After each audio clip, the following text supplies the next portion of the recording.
بسم اللہ الرحمن الرحیم۔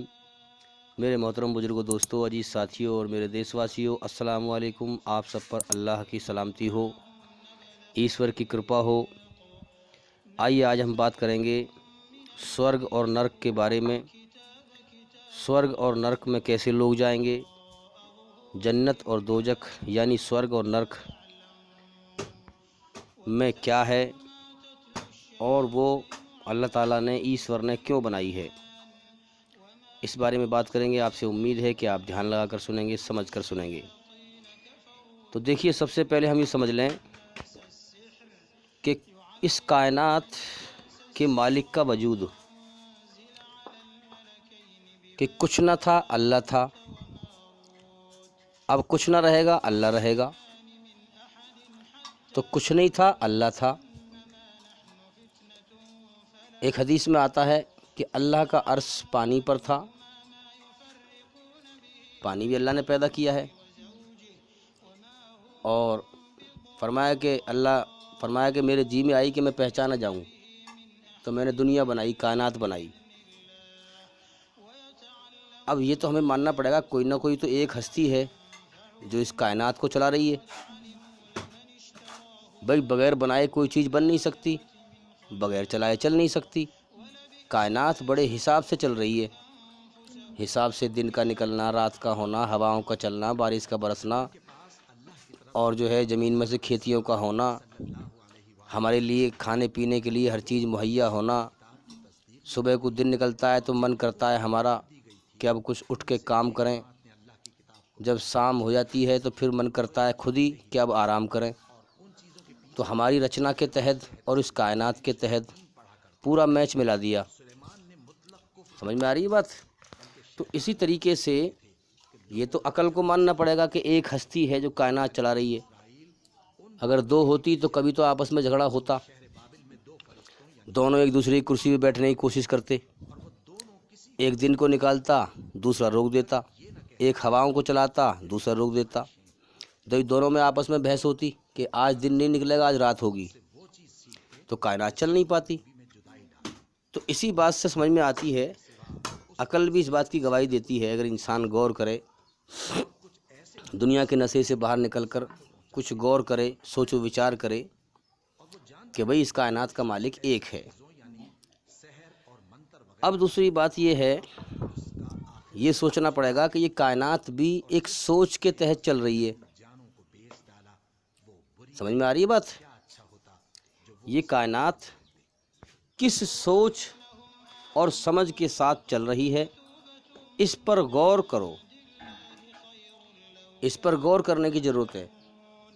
یہ کائنات ویسی نہیں چل رہی الٹپ کہ صاحب یہ انسان تکے سے پیدا ہو کے آ رہے ہیں، ایسے ہی کوئی اس کائنات کا بنانے والا نہیں ہے، یہ دن رات اپنے آپ چل رہے ہیں ایسے ہی تکے سے۔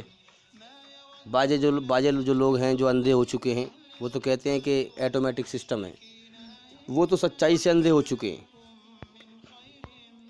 اگر یہ ایٹومیٹک چل رہی ہے تو ایمانداری سے ایک بات بتاؤ، جب بچہ ماں کے پیٹ سے باہر آتا ہے تو اس کے اندر جس نے اسے بنایا ہے، اس میں بھی اس کی سوچ ہے، اس میں بھی اس کی سمجھ ہے۔ جس خدا ایشور نے اسے بنایا ہے، بنانے میں بھی سمجھ ہے اور سوچ ہے۔ کس سمجھ اور سوچ کے ساتھ بنایا ہے، کہ کس رچنا کے تحت بنایا ہے، کہ اچھائی میں اس کے اندر سکون رکھا ہے، برائی میں بے چینی گھبراہٹ رکھی ہے، اور شرم کا مادہ، حیا کا مادہ، اکڑنے کا مادہ، جھکنے کا مادہ، بدھی چلامان پیدا کر دی۔ دونوں راستے اس کو دکھا دیے، اچھائی کا بھی اور برائی کا بھی۔ اب جب انسان اچھا کام کرتا ہے تو پھر اس میں قدرت سکون پیدا کر دیتی ہے انسان کے اندر، اور اشارہ کرتی ہے کہ اب آگے چل، یہی سچا راستہ ہے، یہی تیری کامیابی کا راستہ ہے۔ اور جب گناہ کرتا ہے، پاپ کرتا ہے، تو اس میں بے چینی گھبراہٹ پیدا کر دیتی ہے قدرت، تو اندر سے سنکیت ملتا ہے کہ اس پہ نہ چل، یہ غلط راستہ ہے، اس کا انجام غلط ہوگا۔ تو میں پوچھ رہا ہوں اس عقل والے سے جو عقل یہ کہہ رہی ہے کہ یہ ایٹومیٹک سسٹم ہے، کہ بھئی ذرا یہ بتا کہ یہ جو اگر ایٹومیٹک سسٹم ہوتا تو ہمارے اندر یہ رچنا ایسی کیوں ہوتی؟ ایٹومیٹک سسٹم میں اتنا حساب نہیں ہوتا ہے، اتنی سوجھ بوجھ نہیں ہوتی ہے، تو اسی طریقے سے ہم سمجھیں کہ اگر ایٹومیٹک سسٹم ہوتا تو یہ کائنات کا جو سسٹم بنایا ہوا ہے، دن کا نکلنا، رات کا ہونا، ہواؤں کا چلنا، یہ بڑے حساب سے چل رہا ہے۔ اس کے چلنے میں اور انسان کے پیدا ہونے میں ایک سوجھ بوجھ، ایک سمجھ کی ایک ہستی ہے جو اس کائنات کو ایک سوجھ بوجھ سے اور سمجھ کے ساتھ سوچ سمجھ کے چلا رہی ہے۔ اب دیکھو نا، ماں باپ ہیں، اولاد ہے، اب اولاد جو ہے جب تک بچہ بڑا والا لڑکا بڑا ہو گیا سمجھدار، تو اللہ تعالیٰ نے باپ کو موت دے کے اٹھا لیا، اور گھر میں جو چھوٹے چھوٹے بچے ہیں اور پریوار کو چلانے کا ذریعہ بڑے بیٹے کو بنا دیا۔ تو کتنے حساب سے موت دی؟ یعنی ایک سمجھ ہے، ایک سوچ ہے جو اس کائنات کے پیچھے چل رہی ہے، کہ کتنا سمجھ کے ساتھ کہ اب یہ بڑا لڑکا کمانے کے لائق ہو گیا ہے اور اب اس کو موت دے کے اٹھا لیا جائے، تو یہ ذریعہ بن جائے گا، حالانکہ پالنے والا تو اللہ ہی ہے، پالنے والا تو اللہ ہے، یہ ذریعہ بن جائے گا۔ ایسا ہی میرے ساتھ بھی ہوا کہ میں گھر میں بڑا تھا اور سب چھوٹے تھے، ایک بہن، 3 بھائی ہیں ہم، ماں ہیں، تو میں کچھ سمجھدار ہوا تو اللہ تعالیٰ نے ہمارے والد کو، پتا کو موت دے کے اٹھا لیا۔ تو اب میں جو ہے ایک ذریعہ بن گیا، میں پھر محنت کرتا، کما کے لاتا پریوار میں۔ تو یہ ایک سوچ ہے، ایک سمجھ ہے، اس کائنات کی ہر چیز کے پیچھے ایک سمجھ ہے۔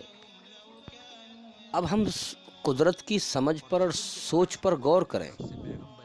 دیکھیے، ہماری سوچ سے کچھ نہیں ہوتا، ایک سوچ تو ہماری ہے اور ایک سوچ ہمارے بنانے والے کی ہے۔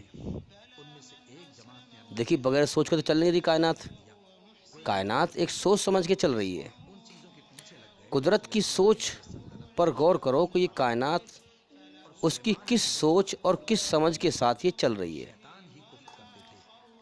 اب دیکھو، پرندوں کو ہوا میں اڑانا تھا، اللہ کو پرندوں کو ہوا میں اڑانا تھا، اس لیے ان کے پر لگا دیے، ہے کہ نہیں؟ اب اس کائنات میں قدرت کے، اللہ تعالیٰ کے سوچ سمجھ کر نیم بنائے ہوئے ہیں۔ انسان اگر چاہے کہ میں کسی بغیر ذریعے کے اگر ہوا میں اڑنا چاہوں تو نہیں اڑ سکتا ہے بغیر ذریعے کے۔ بھئی جہاز سے اڑے تو وہ بات الگ ہے، یا کوئی اور ذریعہ بنائے تو وہ بات الگ ہے، لیکن اگر خالی ایسے ہی اڑنا چاہے تو نہیں اڑ سکتا، کیونکہ اللہ کی قدرت ہے کہ میرے بندے، تجھے میں نے ایسے اڑنے کے لیے نہیں بنایا ہے۔ ہاں، اگر جنت میں چاہے گا تو وہاں اڑ سکتا ہے، اللہ تعالیٰ ہر من کی اچھا پوری کرے گا، لیکن دنیا میں نہیں اڑ سکتا۔ یہاں اللہ کے بنائے ہوئے قانون کے تحت ہم چل رہے ہیں۔ اب ہم غور کریں کہ انسان بھی ایک جیو ہے، اور بھی کوئی اور جیو دھاری زمین آسمان سے باہر جا نہیں سکتا ہے۔ اسی کو قرآن میں کہا گیا ہے کہ اے جنوں اور انسانوں، تم زمین آسمان سے باہر نہیں نکل سکتے۔ اچھا، جن جو ہے ایک چھپی ہوئی مخلوق ہے اللہ کی، جیسے ہم اس نے پیدا کیے ہیں ایسے جن بھی ہیں۔ جن اس آگ سے پیدا ہے جو آگ دکھتی نہیں ہے، آگ کئی طرح کی ہے، تو لہذا جن بھی ہیں جو اللہ کی مخلوق ہے۔ جن اور انسانوں کو اس دنیا میں پریکشا کے لیے، امتحان لینے کے لیے، ٹیسٹ لینے کے لیے پیدا کیا گیا ہے۔ اب ہم خدا کی سمجھ کو سمجھیں اور اللہ تعالیٰ کی سوچ کو سمجھیں، کیونکہ اس کی سوچ کی تحت یہ دنیا چل رہی ہے۔ اچھا، ہماری یہ سوچ ہے، یہ بھی اس کی بنائی ہوئی ہے، اس پر غور کریں۔ اب دیکھا نا، شیر کو صرف